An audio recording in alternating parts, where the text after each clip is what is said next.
Hi hello welcome to my channel friends. ಎಲ್ಲರೂ ಹೇಗಿದ್ದೀರಾ? ಎಲ್ಲರೂ ಚೆನ್ನಾಗಿದ್ದೀರಾ ಅಂದ್ಕೊಳ್ತಾ ಇವತ್ತಿನ ವ್ಲಾಗ್ನು ಕೂಡ ಸ್ಟಾರ್ಟ್ ಮಾಡ್ತಾ ಇದ್ದೀನಿ. ಇವತ್ತಿನ ವಿಡಿಯೋದಲ್ಲಿ ಲೈಫಲ್ಲಿ ನಮಗೆ ರೆಸ್ಪೆಕ್ಟ್ ಅನ್ನೋದು ಸಿಗಬೇಕು ಅಂತ ಅಂದರೆ ಒಂದಿಷ್ಟು ಗುಣಗಳು ನಮ್ಮಲ್ಲಿ ಇರಲೇಬೇಕು. ಇವಾಗ ಮರ್ಯಾದೆ ಅನ್ನೋದು ಇವಾಗ ತಾನಾಗೆ ಬಂದರೆ ಎಷ್ಟು ಖುಷಿ ಕೊಡುತ್ತೆ ಅಲ್ವಾ?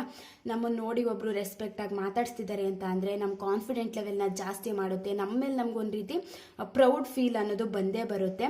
ಇವಾಗ ರೆಸ್ಪೆಕ್ಟೇ ಕೊಡ್ತಾ ಇಲ್ಲ ನಮಗೆ ಲೈಫಲ್ಲಿ ಅಂದರೆ ಒಂದು ರೀತಿ ಲೈಫ್ ಲೀಡ್ ಮಾಡೋದೇ ಬೇಜಾರಾಗಿರ್ಬೋದು, ತುಂಬ ಕಷ್ಟ ಆಗ್ತಿದೆ ಅನ್ನೋ ರೀತಿ ಫೀಲ್ ಬಂದೇ ಬರುತ್ತೆ.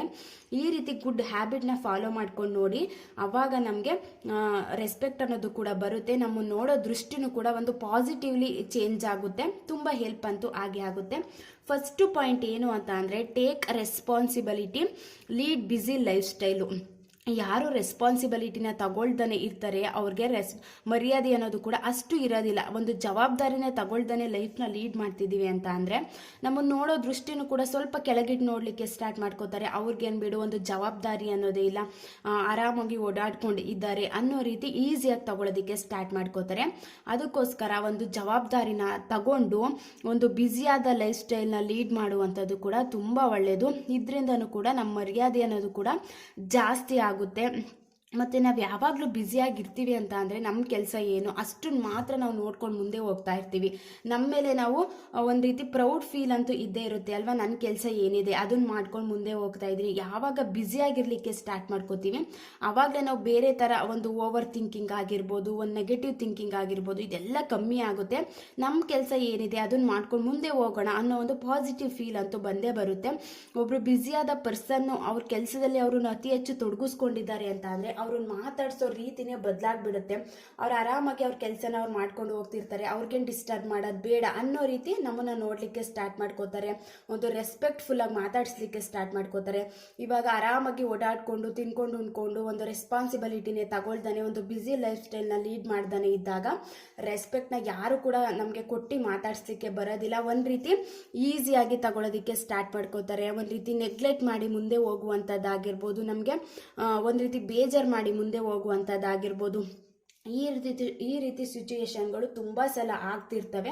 ನಾವು ದಿನನಿತ್ಯ ನೋಡ್ತಿರ್ತೀವಲ್ವ, ಯಾರೋ ಒಬ್ಬರು ಲೇಜಿ ಆಗಿದ್ದಾರೆ ಅಂತ ಅಂದರೆ ಅವ್ರು ಕೆಲಸ ಮಾಡ್ತಿಲ್ಲ ಸರಿಯಾಗಿ, ಟೈಮ್ ಮಾತ್ರ ಊಟ ಮಾಡಿಕೊಂಡು ಒಂದು ಆರಾಮಾಗಿ ನಿದ್ದೆ ಮಾಡ್ಕೊಂಡಿದ್ದಾರೆ ಅಂತ ಅಂದರೆ ಅವ್ರಿಗೆ ಎಷ್ಟು ಒಂದು ರೀತಿ ನೆಗೆಟಿವ್ ಆಗಿ ಮಾತಾಡ್ತಿರ್ತಾರೆ ಅಂತ ಅಂದರೆ ಅವ್ರೇನು ಬಿಡು, ಅವ್ರ ಕೈಲಿ ಏನೂ ಆಗಲ್ಲ, ಒಂದು ರೀತಿ ನಮ್ಮನ್ನ ಡೌನಲ್ಲಿಟ್ಟು ಕೆಳಗಿಟ್ಟು ಮಾತಾಡಲಿಕ್ಕೆ ಸ್ಟಾರ್ಟ್ ಮಾಡ್ಕೋತಾರೆ. ಅದಕ್ಕೋಸ್ಕರ ಕಷ್ಟ ಆದರೂ ಪರವಾಗಿಲ್ಲ, ಒಂದು ಜವಾಬ್ದಾರಿನ ತಗೊಂಡು ಮುಂದೆ ಕೆಲಸ ಮಾಡಿಕೊಂಡು ಹೋಗುವಂಥದ್ದು ಕೂಡ ತುಂಬ ಇಂಪಾರ್ಟೆಂಟ್ ಆಗುತ್ತೆ. ಇದರಿಂದನೂ ಕೂಡ ರೆಸ್ಪೆಕ್ಟ್ ಅನ್ನೋದು ಜಾಸ್ತಿ ಆಗುತ್ತೆ. ಇದು ಫಸ್ಟ್ ಪಾಯಿಂಟು. ನೆಕ್ಸ್ಟ್ ಪಾಯಿಂಟ್ ಏನು ಅಂತ ಅಂದರೆ ಕಂಟ್ರೋಲ್ ಯುವರ್ ವರ್ಡ್ಸ್. ಮಾತಿನ ವಿಚಾರ ಅಂತ ಬಂದಾಗ ಅತಿ ಹೆಚ್ಚು ಅಂದರೆ ಬುದ್ಧಿವಂತಿಕೆಯಿಂದ ಮಾತಾಡುವಂಥದ್ದು ಕೂಡ ತುಂಬ ಒಳ್ಳೆಯದು. ಎಲ್ಲಿ ಮಾತಾಡಬೇಕು ಅಲ್ಲಿ ಮಾತಾಡುವಂಥದ್ದಾಗಿರ್ಬೋದು. ಅತಿಯಾದ ಮಾತು ಕೂಡ ಒಂದು ರೀತಿ ರೆಸ್ಪೆಕ್ಟ್ನ ಡೌನ್ ಮಾಡಿಬಿಡುತ್ತೆ. ಇವಾಗ ಎಲ್ಲರೂ ಏನೋ ಮಾತಾಡ್ತಿದ್ದಾರೆ ಅಂದಾಗ ಮಧ್ಯದಲ್ಲಿ ಹೋಗಿ ಮಾತಾಡಿಬಿಟ್ರೆ ಒಂದು ರೀತಿ ನಮ್ಮ ಮರ್ಯಾದೆನ ನಾವೇ ಕಡಿಮೆ ಮಾಡ್ಕೊಂಡಂಗೆ ಅಲ್ವಾ? ಅದಕ್ಕೋಸ್ಕರ ಮಾತಿನ ವಿಚಾರ ಅಂತ ಬಂದಾಗ ಆದಷ್ಟು ತಿಳುವಳಿಕೆಯಿಂದ ಮಾತಾಡುವಂಥದ್ದಾಗಿರ್ಬೋದು. ಕೆಲವೊಂದು ಸಲ ನಮ್ಮ ಮಾತು ಅಲ್ಲಿ ಮಾತಿನ ವಿಚಾರ ಅವಶ್ಯಕತೆನೇ ಇರೋದಿಲ್ಲ, ಆದರೂ ಕೂಡ ಮಾತಾಡುವಂಥದ್ದಾಗಿರ್ಬೋದು. ಈ ರೀತಿ ಎಲ್ಲ ಮಾಡಲಿಕ್ಕೆ ಹೋಗಬಾರ್ದು. ಒಬ್ಬರನ್ನ ರೆಸ್ಪೆಕ್ಟ್ಫುಲ್ ಆಗಿ ಮಾತಾಡುವಂಥದ್ದಾಗಿರ್ಬೋದು. ನಾವು ಯಾವಾಗ ಬೇರೆಯವ್ರಿಗೆ ಒಂದು ರೆಸ್ಪೆಕ್ಟ್ನ ಕೊಟ್ಟು ಮಾತಾಡಿಸ್ತೀವಿ, ಅವರು ಕೂಡ ಒಂದು ರೆಸ್ಪೆಕ್ಟ್ನ ಕೊಟ್ಟು ಮಾತಾಡಿಸ್ಲಿಕ್ಕೆ ಬರ್ತಾರೆ. ನಾವೇ ಹೆಂಗೆಂಗೋ ಮಾತಾಡಿಸ್ಬಿಟ್ರೆ ಅವರು ಕೂಡ ಒಂದು ಅನ್ರೆಸ್ಪೆಕ್ಟ್ ಆಗಿ ಮಾತಾಡಿಸ್ಲಿಕ್ಕೆ ಬರ್ತಾರೆ ಅಲ್ವಾ? ಅದಕ್ಕೋಸ್ಕರ ಬೇರೆಯವ್ರು ಮಾತಾಡಿಸ್ಬೇಕಂದ್ರೂ ಕೂಡ ಒಂದು ರೆಸ್ಪೆಕ್ಟ್ಫುಲ್ಲಾಗಿ ಮಾತಾಡಿಸುವಂಥದ್ದು ಕೂಡ ತುಂಬ ಇಂಪಾರ್ಟೆಂಟ್ ಆಗುತ್ತೆ. ಕೆಲವೊಂದು ಸಲ ಚಿಕ್ಕ ವರ್ಡು ಕೂಡ ನಮಗೆ ಒಂದು ರೀತಿ ರೆಸ್ಪೆಕ್ಟ್ನ ಕಡಿಮೆ ಮಾಡುವಂಥ ಸಿಚುಯೇಷನ್ ತುಂಬ ಸಲ ಬಂದುಬಿಡುತ್ತೆ. ಅದಕ್ಕೋಸ್ಕರ ಕಂಟ್ರೋಲ್ ಯುವರ್ ವರ್ಡ್. ನಮ್ಮ ಮಾತಿನ ವಿಚಾರ ಅಂತ ಬಂದಾಗ ಸ್ವಲ್ಪ ಕಂಟ್ರೋಲಿಂದ ಮಾತಾಡುವಂಥದ್ದು ಕೂಡ ತುಂಬ ಇಂಪಾರ್ಟೆಂಟ್ ಆಗುತ್ತೆ. ನೆಕ್ಸ್ಟ್ ಪಾಯಿಂಟ್ ಏನು ಅಂತ ಅಂದರೆ ಪೇಷನ್ಸ್. ಇದಂತೂ ತುಂಬ ಇಂಪಾರ್ಟೆಂಟ್ ಅಲ್ವಾ? ಯಾವ ಮನುಷ್ಯನಿಗೆ ತಾಳ್ಮೆ ಅನ್ನೋದೇ ಇಲ್ಲ, ಒಂದು ಪೇಷನ್ಸಿಂದ ಏನು ನಿರ್ಧಾರಗಳನ್ನೇ ತಗೊಳ್ಳೋದಿಲ್ಲ. ಒಬ್ರು ಮಾತಾಡ್ತಿದ್ದಾರೆ ಅಂತ ಅಂದಾಗ ಅವ್ರ ಮಾತನ್ನ ಪೇಷನ್ಸಿಂದ ಕೇಳಿಸ್ಕೊಳ್ದೇ ಇರುವಂಥದ್ದಾಗಿರ್ಬೋದು, ತಾವೇ ಮಾತಾಡುವಂಥದ್ದಾಗಿರ್ಬೋದು. ಈ ರೀತಿ ಎಲ್ಲ ಮಾಡ್ತಿದ್ದಾಗ ನಮ್ಮನ್ನು ನೋಡೋ ದೃಷ್ಟಿನೇ ಒಂದು ರೀತಿ ಬದಲಾಗ್ಬಿಡುತ್ತೆ. ಇವ್ರೇನು ಬಿಡು, ಸ್ವಲ್ಪ ಮಾತನ್ನ ಕೇಳಿಸ್ಕೊಳ್ಳುವಂಥ ಪೇಷನ್ಸು ಕೂಡ ಇಲ್ಲ, ಒಂದು ರೀತಿ ಬೇಗ ಅದನ್ನು ಮಾತಾಡುವಂಥದ್ದಾಗಿರ್ಬೋದು, ಒಂದು ಇಂಪೇಷನ್ಸ್ ಆಗಿ ನಡ್ಕೊಳ್ಳುವಂಥದ್ದಾಗಿರ್ಬೋದು. ಈ ರೀತಿ ಎಲ್ಲ ನೋಡೋ ದೃಷ್ಟಿನೇ ಬದಲಾಗ್ಬಿಡುತ್ತೆ. ಅದಕ್ಕೋಸ್ಕರ ಒಂದು ನಿರ್ಧಾರಗಳನ್ನ ತಗೋಬೇಕು ಅಂತ ಅಂದ್ರೂ ಕೂಡ ಪೇಷನ್ಸ್ ಅನ್ನೋದು ತುಂಬ ಇಂಪಾರ್ಟೆಂಟ್ ಆಗುತ್ತೆ. ಇವಾಗ ನಾವು ಯಾವಾಗ ತಾಳ್ಮೆ ಅನ್ನೋದನ್ನ ಕಳ್ಕೊತೀವಿ ಆವಾಗಲೇ ನಾವು ಒಂದು ರಾಂಗ್ ಡಿಸಿಷನ್ನ ತಗೊಳ್ಳುವಂಥದ್ದಾಗಿರ್ಬೋದು, ಒಂದು ರೀತಿ ಗಡಿಬಿಡಿಲಿ ಒಂದು ಡಿಸಿಷನ್ನ ತಗೊಳ್ಳುವಂಥದ್ದಾಗಿರ್ಬೋದು, ಈ ರೀತಿ ತೊಂದರೆಗಳೆಲ್ಲ ಸ್ಟಾರ್ಟ್ ಆಗಿಬಿಡ್ತವೆ. ಆದಷ್ಟು ಪೇಷನ್ಸಿಂದ ತಾಳ್ಮೆಯಿಂದ ನಿರ್ಧಾರಗಳನ್ನ ತಗೊಳ್ಳುವಂಥದ್ದಾಗಿರ್ಬೋದು, ಒಂದು ತಾಳ್ಮೆಯಿಂದ ಆ ಕೆಲಸನ ಮಾಡುವಂಥದ್ದಾಗಿರ್ಬೋದು, ಏನೋ ಒಂದು ತಪ್ಪನ್ನ ನಡೆದಾಗ ಅದನ್ನು ತಾಳ್ಮೆಯಿಂದ ಲೈಫ್ನ ಲೀಡ್ ಮಾಡುವಂಥದ್ದಾಗಿರ್ಬೋದು, ಇದೆಲ್ಲ ತುಂಬ ಇಂಪಾರ್ಟೆಂಟ್ ಆಗುತ್ತೆ. ಪೇಷನ್ಸ್ ಇರುವಂಥ ವ್ಯಕ್ತಿಗೆ ಅಷ್ಟು ತಪ್ಪು ಮಾಡೋದು ಕಡಿಮೆ. ಯಾರಿಗೆ ಪೇಷನ್ಸ್ ಅನ್ನೋದೇ ಇಲ್ಲ, ತಾಳ್ಮೆ ಅನ್ನೋದೇ ಇಲ್ಲ, ಅವರೇ ಜಾಸ್ತಿ ತಪ್ಪುಗಳನ್ನ ಮಾಡುವಂಥದ್ದಾಗಿರ್ಬೋದು, ಒಂದು ರೀತಿ ಅರ್ಜೆಂಟಲ್ಲಿ ನಿರ್ಧಾರಗಳನ್ನ ತಗೊಳ್ಳುವಂಥದ್ದಾಗಿರ್ಬೋದು, ಈ ರೀತಿ ಮಾಡ್ತಿರ್ತಾರೆ. ಬಟ್ ತಾಳ್ಮೆ ಇರುವಂಥ ವ್ಯಕ್ತಿ ತುಂಬ ಯೋಚನೆ ಮಾಡಿ ನಿಧಾನ ಆದರೂ ಪರವಾಗಿಲ್ಲ ಸರಿಯಾದ ನಿರ್ಧಾರಗಳನ್ನ ತಗೊಳ್ಳುವಂಥ ಸಿಚುಯೇಷನ್ ಜಾಸ್ತಿನೇ ಇರುತ್ತೆ. ಅದಕ್ಕೋಸ್ಕರ ಪೇಷನ್ಸ್ ಅನ್ನೋದು ಕೂಡ ತುಂಬಾ ಇಂಪಾರ್ಟೆಂಟ್ ಆಗುತ್ತೆ. ನೆಕ್ಸ್ಟ್ ಪಾಯಿಂಟ್ ಏನು ಅಂತ ಅಂದರೆ ಸ್ಟಾಪ್ ಕೇರಿಂಗ್, ಓವರ್ ಕೇರಿಂಗು, ಅತಿ ಹೆಚ್ಚು ಕೇರಿಂಗ್ ಆಗಿರ್ಬೋದು, ಶೇರಿಂಗ್ ಆಗಿರ್ಬೋದು, ಇವೆಲ್ಲ ಸ್ವಲ್ಪ ಕಮ್ಮಿ ಮಾಡ್ಕೋಬೇಕು. ನಾವು ಯಾವಾಗ ನಮ್ಮಕ್ಕಿಂತ ಹೆಚ್ಚಾಗಿ ನಮ್ಮ ಲೈಫಲ್ಲಿ ಒಬ್ರನ್ನ ಕೇರ್ ಮಾಡೋದಕ್ಕೆ ಸ್ಟಾರ್ಟ್ ಮಾಡ್ಕೋತೀವಿ ಆವಾಗ ನಮ್ಮ ಮೇಲೆ ಒಂದು ಸ್ವಲ್ಪ ಅಂದರೆ ನಮ್ಮನ್ನ ಸೆಕೆಂಡ್ ಲಿಸ್ಟಲ್ಲಿ ಇಟ್ಕೋತೀವಿ. ಅದಕ್ಕೋಸ್ಕರ ನಾವು ಯಾರಿಗೂ ಕೂಡ ಅತಿಯಾದ ಶೇರಿಂಗ್ ಮಾಡ್ಕೊಳ್ಳುವಂಥದ್ದಾಗಿರ್ಬೋದು, ಕೇರಿಂಗ್ ಮಾಡುವಂಥದ್ದಾಗಿರ್ಬೋದು, ಈ ರೀತಿ ಮಾಡಲಿಕ್ಕೆ ಹೋಗಬಾರ್ದು.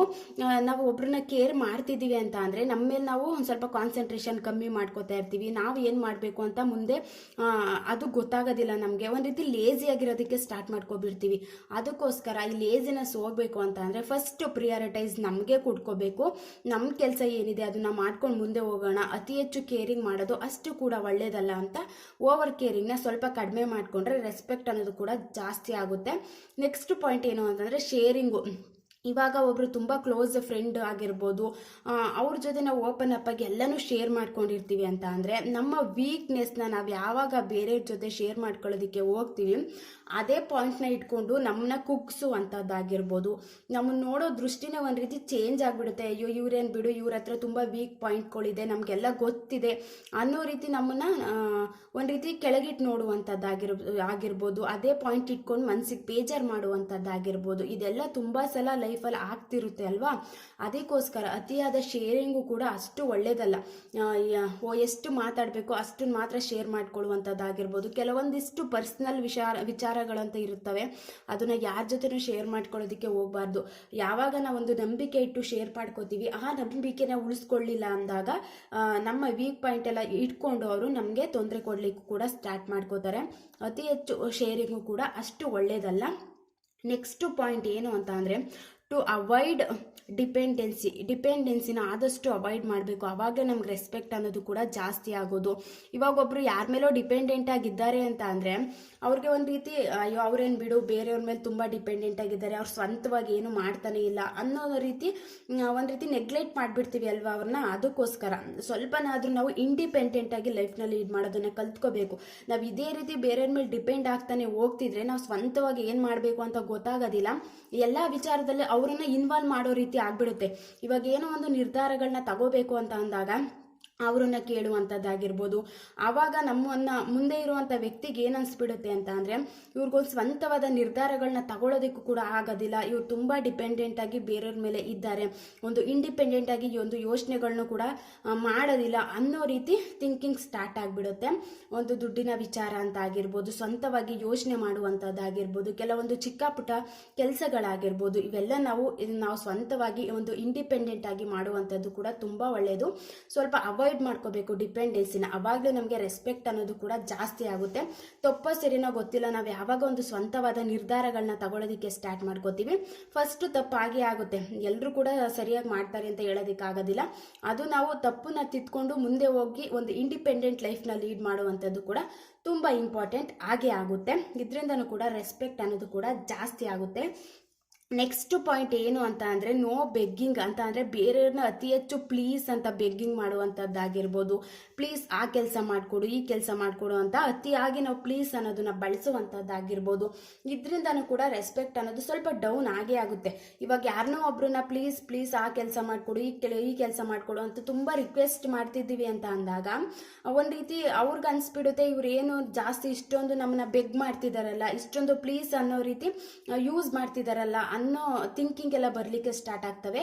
ಅತಿಯಾಗಿ ನಾವು ಬೇರೆಯವ್ರನ್ನ ಪ್ಲೀಸ್ ಅಂತ ಜಾಸ್ತಿ ಯೂಸ್ ಮಾಡಲಿಕ್ಕೆ ಹೋಗಬಾರ್ದು. ಆವಾಗಲೇ ನಮ್ಮ ರೆಸ್ಪೆಕ್ಟ್ ಅನ್ನೋದು ಡೌನ್ ಆಗುವಂಥದ್ದಾಗಿರ್ಬೋದು, ಒಂದು ಬೆಗ್ಗಿಂಗ್ ಮಾಡುವಂಥದ್ದಾಗಿರ್ಬೋದು, ಆ ಕೆಲಸ ಮಾಡಿಕೊಡು ಈ ಕೆಲಸ ಮಾಡಿಕೊಡು ಅಂತ ಬೇರೆಯವ್ರ ಮೇಲೆ ಜಾಸ್ತಿ ಡಿಪೆಂಡೆನ್ಸಿ ಅಂತ ಹೇಳಿದ್ನಲ್ಲ, ಇದು ಕೂಡ ಈ ಪಾಯಿಂಟ್ಗೆ ಒಂದು ಮ್ಯಾಚಿಂಗ್ ಆಗೇ ಆಗುತ್ತೆ. ನಾವು ಯಾವಾಗ ಬೇರೆಯವ್ರ ಮೇಲೆ ಡಿಪೆಂಡೆಂಟ್ ಆಗಿದಾಗ ಜಾಸ್ತಿ ಪ್ಲೀಸ್ ಅನ್ನೋ ವರ್ಡ್ನ ಯೂಸ್ ಮಾಡ್ತೀವಿ.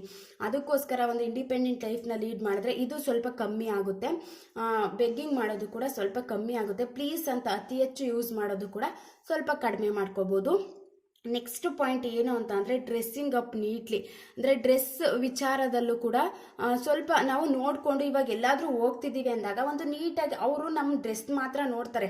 ಇವಾಗ ಏನು ಒಳ್ಳೆ ಕೆಲಸದಲ್ಲಿ ಇದ್ರೂ ಕೂಡ ನಾವು ನೀಟಾಗಿ ಡ್ರೆಸ್ಅಪ್ ಆಗಿಲ್ಲ ಅಂತ ಅಂದರೆ ಇವರೇನು ನೀಟಾಗಿ ಡ್ರೆಸ್ಅಪ್ಪೇ ಆಗಿಲ್ಲ, ಒಂದು ರೀತಿ ಬಟ್ಟೆ ನೋಡಿ ಅಳೆಯುವಂಥ ಸಿಚುಯೇಷನ್ ತುಂಬ ಸಲ ಆಗಿರುತ್ತೆ ಅಲ್ವಾ. ಡ್ರೆಸ್ಅಪ್ ಅಂತ ವಿಚಾರ ಬಂದರೂ ಕೂಡ ಒಂದು ನೀಟಾಗಿ ಡ್ರೆಸ್ ಮಾಡಿಕೊಂಡು ಎಲ್ಲಾದರೂ ಒಂದು ಫಂಕ್ಷನ್ಗೆ ಹೋಗ್ತಿದ್ದೀವಿ ಅಂತ ಅಂದಾಗ ನೀಟಾಗಿ ಹೋಗುವಂಥದ್ದಾಗಿರ್ಬೋದು. ಒಂದು ಕಂಫರ್ಟಬಲ್ ಆಗಿ ನಮಗೆ ಯಾವ ರೀತಿ ಕಂಫರ್ಟಬಲ್ ಫೀಲ್ ಕೊಡುತ್ತೆ ಆ ರೀತಿ ಡ್ರೆಸ್ಅಪ್ ಆಗಿ ಹೋಗುವಂಥದ್ದಾಗಿರ್ಬೋದು. ಇದನ್ನು ಕೂಡ ಸ್ವಲ್ಪ ಇಂಪಾರ್ಟೆಂಟ್ ಆಗೇ ಆಗುತ್ತೆ. ಇವಾಗ ಯಾರೋ ಒಬ್ಬರು ಒಂದು ಫಂಕ್ಷನ್ಗೆ ಹೆಂಗೆಂಗೋ ಡ್ರೆಸ್ ಹಾಕೊಂಡು ಬಂದಿದ್ದಾರೆ ಅಂತ ಅಂದರೆ ಅವ್ರನ್ನ ಸರಿಯಾಗಿ ಮಾತಾಡ್ಸೋದಕ್ಕೆ ಹೋಗೋದಿಲ್ಲ. ಅದಕ್ಕೋಸ್ಕರ ಒಂದು ನೀಟಾಗಿ ಡ್ರೆಸ್ಅಪ್ ಆಗಿ ಒಂದು ಪ್ರೆಸೆಂಟಬಲ್ ಆಗಿರುವಂಥದ್ದು ಕೂಡ ತುಂಬ ಒಳ್ಳೆಯದು. ಇದರಿಂದನೂ ಕೂಡ ರೆಸ್ಪೆಕ್ಟ್ ಅನ್ನೋದು ಕೂಡ ಜಾಸ್ತಿ ಆಗುತ್ತೆ. ನೆಕ್ಸ್ಟ್ ಪಾಯಿಂಟ್ ಏನು ಅಂತ ಅಂದರೆ ಫಿನಾನ್ಷಿಯಲಿ ಸ್ಟೇಬಲ್ ಆಗುವಂಥದ್ದಾಗಿರ್ಬೋದು. ದುಡ್ಡಿನ ವಿಚಾರ ಅಂತ ಬಂದರೆ ನಾವು ಯಾವಾಗ ಒಂದು ಫಿನಾನ್ಷಿಯಲಿ ಸ್ಟೇಬಲ್ ಆಗ್ತೀವಿ, ಒಂದು ಕರೆಕ್ಟಾಗಿ ನಾವು ದುಡ್ಡನ್ನ ಎಷ್ಟು ಬೇಕೋ ಅಷ್ಟನ್ನು ಖರ್ಚು ಮಾಡಿಕೊಂಡು ನಾನು ಏನೋ ಪ್ರಾಬ್ಲಮ್ ಬಂದರೂ ಕೂಡ ಅದನ್ನು ಕರೆಕ್ಟಾಗಿ ಒಂದು ಮ್ಯಾನೇಜ್ ಮಾಡ್ತೀನಿ, ಸ್ವಲ್ಪ ನಾನು ಸ್ಟೇಬಲ್ ಆಗಿದ್ದೀನಿ ದುಡ್ಡಿನ ವಿಚಾರದಲ್ಲಿ ಅಂತ ಬಂದಾಗ ರೆಸ್ಪೆಕ್ಟ್ ಅನ್ನೋದು ಕೂಡ ಜಾಸ್ತಿ ಆಗುತ್ತೆ. ಇವಾಗ ಒಬ್ಬರು ತುಂಬ ಚೆನ್ನಾಗಿ ದುಡ್ಡು ಮಾಡಿಕೊಂಡು ಲೈಫ್ನ ಲೀಡ್ ಮಾಡ್ತಿದ್ದಾರೆ ಅಂತ ಅಂದಾಗ ಅವ್ರೇನು ಬಿಡು ಆರಾಮಾಗಿದ್ದಾರೆ ಅವ್ರಿಗೇನು ಅನ್ನೋ ರೀತಿ ನಾವು ಹೇಳ್ತಿರ್ತೀವಲ್ವ. ಅದಕ್ಕೋಸ್ಕರ ಫಿನಾನ್ಷಿಯಲಿ ಸ್ಟೇಬಲ್ ಆಗಿರೋದು ಕೂಡ ತುಂಬ ಇಂಪಾರ್ಟೆಂಟು. ಅಂದರೆ ಮನಿ ದುಡ್ಡಿದ್ರೇನೆ ಎಲ್ಲನ ಅಂತ ಹೇಳ್ಬೋದು. ಬಟ್ ದುಡ್ಡು ಅಂತ ಬಂದಾಗ ರೆಸ್ಪೆಕ್ಟ್ ಅನ್ನೋದು ಕೂಡ ಜಾಸ್ತಿ ಆಗುತ್ತೆ. ನಾವು ಯಾವಾಗ ಒಂದು ಕರೆಕ್ಟಾಗಿ ಸೇವಿಂಗ್ ಅನ್ನೋದನ್ನ ಮಾಡಿಕೊಂಡು ಅತಿ ಹೆಚ್ಚು ಅನ್ನೆಸೆಸರಿಯಾಗಿ ಖರ್ಚುನ ಕಡಿಮೆ ಮಾಡ್ಕೊಂತ ಒಂದು ಫಿನಾನ್ಷಿಯಲಿ ಸ್ಟೇಬಲ್ ಆಗ್ತೀವಿ, ಆವಾಗಲೂ ಕೂಡ ರೆಸ್ಪೆಕ್ಟ್ಫುಲ್ ಆಗಿ ಮಾತಾಡಿಸ್ಲಿಕ್ಕೆ ಬರ್ತಾರೆ. ಇದಂತೂ ತುಂಬ ಇಂಪಾರ್ಟೆಂಟು, ಫಿನಾನ್ಷಿಯಲಿ ಸ್ಟೇಬಲ್ ಆಗಿರುವಂಥದ್ದಾಗಿರ್ಬೋದು. ಇಷ್ಟು ಪಾಯಿಂಟ್ಸ್ನ ನಾವು ಯಾವಾಗ ಅಳವಡಿಸ್ಕೊಂಡು ಮುಂದೆ ಲೈಫ್ನ ಲೀಡ್ ಮಾಡ್ತಾ ಹೋಗ್ತೀವಿ, ರೆಸ್ಪೆಕ್ಟ್ ಅನ್ನೋದು ಕೂಡ ಜಾಸ್ತಿ ಆಗುತ್ತೆ. ಒಂದು ಮರ್ಯಾದೆ ಕೊಟ್ಟು ಮಾತಾಡಿಸ್ಲಿಕ್ಕೂ ಕೂಡ ಬರ್ತಾರೆ. ಇವತ್ತಿನ ವ್ಲಾಗ್ ಏನಾದರೂ ನಿಮಗೆ ಇನ್ ಕೇಸ್ ಇಷ್ಟ ಆಯಿತು ಅಂದರೆ ಪ್ಲೀಸ್ ಒಂದು ಲೈಕ್ ಮಾಡಿ. ಯಾರಾದರೂ ಫಸ್ಟ್ ಟೈಮ್ ನೋಡ್ತಿದ್ರೆ ಸಬ್ಸ್ಕ್ರೈಬ್ ಮಾಡಿಕೊಂಡು ವಿಡಿಯೋನ ಕೊನೆಯ ತನಕ ನೋಡಿ. Thank you for watching.